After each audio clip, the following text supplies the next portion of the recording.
Ma'am से मेरा question है कि मैम हैदराबाद के जो मुसलमान हैं, तो क्या आपको लगता है कि इस चुनाव में वो असदुद्दीन ओवैसी को छोड़कर आपको वोट करेंगे? मैं आपसे एक बात कहती हूं, क्या जिंदगी सिर्फ वोटों के अलावा कुछ नहीं है? जिन लोग हर पल डर से जीते हैं, एक एग्जाम्पल देती हूं मैं। एक नाम है मोहम्मद पहलवान, जो असद जी के साथ काम करते थे पहले ही। वो पहलवान के नाम से कहला जाते हैं क्योंकि वो दंगल और जो अखाड़ा होता है ना, वेरी ओल्ड स्टाइल के पहलवान है। उनके बेटे और वो एक सोशल वर्कर थे जो असद जी के साथ काम करते थे AIMIM में। वहां के वक्फ बोर्ड के जो लैंड्स है उसमें एक श्मशान है मुसलमानों का, उसको तोड़कर घर बनाने के चक्कर में पड़ गए थे AIMIM वाले। तो ये दोनों गए और पूछे साहब इसको तो बख्श दो साहब, ये वक्फ बोर्ड का है और अपने कुरान में लिखा हुआ है कि ये गलत है, नहीं करना चाहिए। पहलवान है लेकिन जाके पूछा ये बात। तब दंगा फसाद हुआ जिसके अंदर अकबरुद्दीन जी को और ओवैसी जी को बहुत अच्छी तरह से पता है किसको कैसे भड़काऊ बात कहना चाहिए। माँ बहन के गाली देते हैं तो पहलवान साहब थोड़ी चुप बैठेंगे, भैया बताइए। तो बच्चा गुस्से में आ गया, पहलवान साहब वैसे भी ठहरे थे, सतर्क है उन्होंने, लड़का जवान है, नहीं ठहर पाया, अकबरुद्दीन को मार दिया। क्या हुआ? जिंदगी उसमें इतने साल सलाखों के पीछे पड़ गए।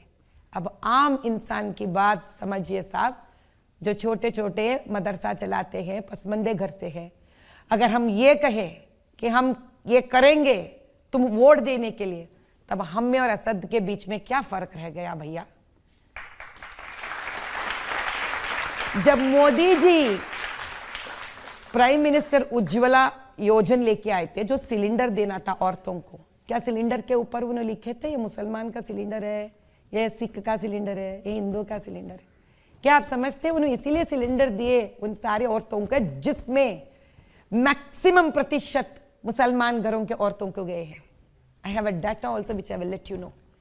तो वो इसीलिए दिए क्योंकि वो गरीबी जानते हैं, वो इसीलिए दिए कि जो तकलीफ उनके माता जी ने देखी है वो कोई भी माँ नहीं देखना चाहिए।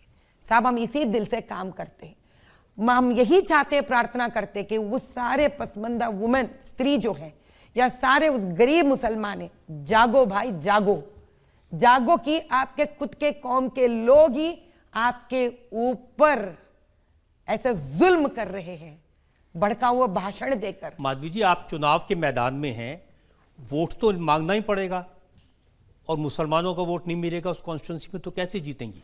साहब अभी बीफ का नाम लेकर आप वोट मांगेंगे, अयोध्या का राम मंदिर लेके आप वोट मांगेंगे, बाबरी मस्जिद के ऊपर भड़काऊ बात लेकर आप वोट मांगेंगे, ये कौन सी बात है साहब? क्या आप उस्मानिस्तान बनाने के जा रहे हैं वहां पर? आप जिन्ना नहीं, जिन्ना के बाप निकल रहे आप इधर। अरे आप मुझे ये बताइए कि मुसलमान आपको वोट देंगे कि नहीं देंगे? साहब मुसलमान हमको बराबर वोट देंगे, लेकिन हम उसके लिए काम नहीं कर रहे हैं, आपको यह जानना पड़ेगा। देखिए, आपकी पार्टी के MLA हैं T राजा सिंह। हाँ जी, वो गोश्त महल से MLA हैं। जी हाँ।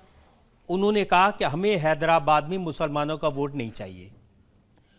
उन्होंने कहा कि जो एनर्जी हम मुसलमानों के वोट मांगने में लगा रहे हैं वो एनर्जी हिंदुओं में लगाएं तो अच्छा होगा। हाँ, तो उनकी पहली सेंटेंस को ले लेते हैं कि हमको मुसलमानी के वोट नहीं चाहिए। इसका मतलब ये नहीं है कि हम वो आके वोट नहीं डालना है।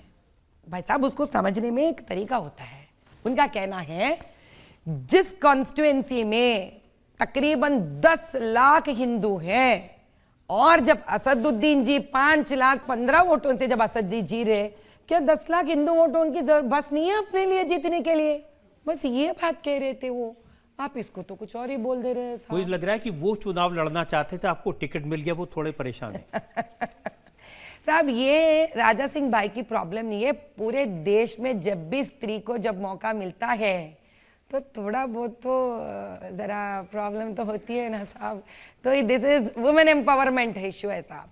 अब चलता है, घर में भी कैसा है, अब बोलते हैं ना लड़की को 2 जेवरात ज्यादा खरीद के देते हैं, लड़के मुंह लटका के बैठते नहीं बैठते बताइए। तो ऐसे घर का मामला है। अब थोड़ा राजा भाई नाराज है तो ठीक है, फिर आके हमारे साथ काम भी कर रहे हैं। अभी परसों मैं उनके घर गई थी तो भाभी मिले थे हमसे, राजा भाई की पत्नी। अरे क्या स्त्री शक्ति है साबुनो। अम्मा हम आपके साथ आएंगे और जाके धूलपेट में पूरा आपके साथ हम अभी अभी कैंपेन करेंगे बोले। तो स्त्री शक्ति की संगठन हो रहा है साहब वहां पर। वही तो मोदी जी चाहते हैं। 33.3 रिजर्वेशन क्यों लाना चाह रहे वो? क्या कि स्त्री शक्ति एकत्रित हो जाए और स्त्री बाहर निकले। जो हैदराबाद की जनता, आप उनके लिए क्या मैसेज देना चाहेंगी? एंड अगर आप वो गा के बयां कर पाए तो और भी अच्छा होगा। లేచింది నిద్ర లేచింది మహిళా లోకం దద్దరిల్లింది पुरुष प्रपंचम। इसका मतलब है जाग गई औरत और हिल गया पुरुष वहां के।